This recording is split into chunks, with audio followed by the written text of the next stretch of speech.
श्रीमन्महागणाधिपतये नमः। नमस्तस्मै वराहाय लीलयोद्धरते महीम्। खुरमध्यगतो यस्य मेरुः खड़खड़ायते।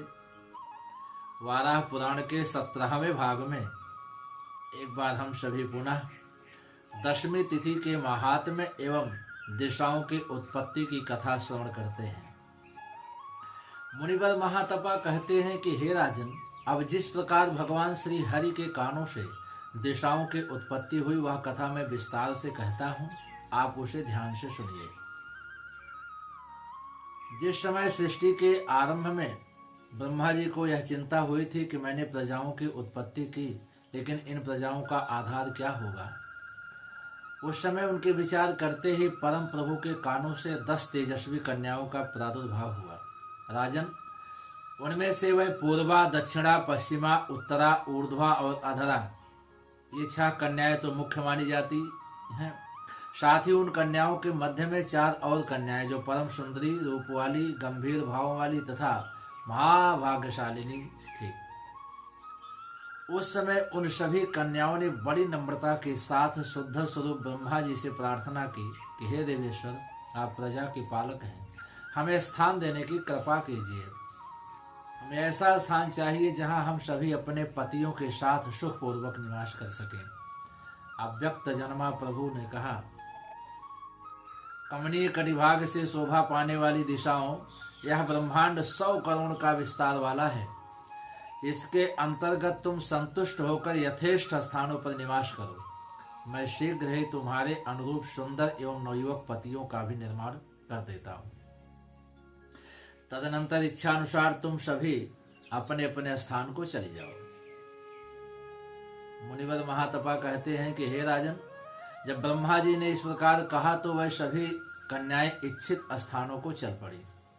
फिर उन प्रभु ने उसी क्षण महान पराक्रमी लोकपालों की रचना कर एक बार उन कन्याओं को पुनः अपने पास वापस बुलाया।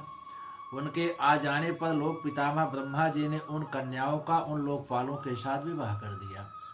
उत्तम व्रत का पालन करने वाले राजन, उस अवसर पर उन परम प्रभु ने पूर्वा नाम वाली कन्या का विवाह इंद्र के साथ, आग्नेयी दिक का अग्निदेव के साथ, दक्षिणा का यम के साथ और नैऋति का निरति के साथ, पश्चिमा का वरुण के साथ, वायव्य दिक का वायु के साथ और उत्तरा का कुबेर के साथ तथा ईशानी दिक का भगवान शंकर के साथ विवाह का प्रबंध कर दिया। ऊर्ध्व दिशा के अधिष्ठाता वह स्वयं बने और अधोलोक की अध्यक्षता उन्होंने शेषनाग को दे दी। इस प्रकार उन दिशाओं को पति प्रदान करने के बाद ब्रह्मा जी ने उनके लिए 10वीं तिथि निर्धारित कर दी। वही तिथि उन्हें अत्यंत प्रिय बन गई। हे राजन, जो उत्तम व्रत का पालन करने वाले पुरुष 10वीं तिथि के दिन केवल दही खाकर व्रत करेंगे, उनके समस्त पापों का नाश वह देवियां अवश्य कर देंगी, इसमें संदेह नहीं।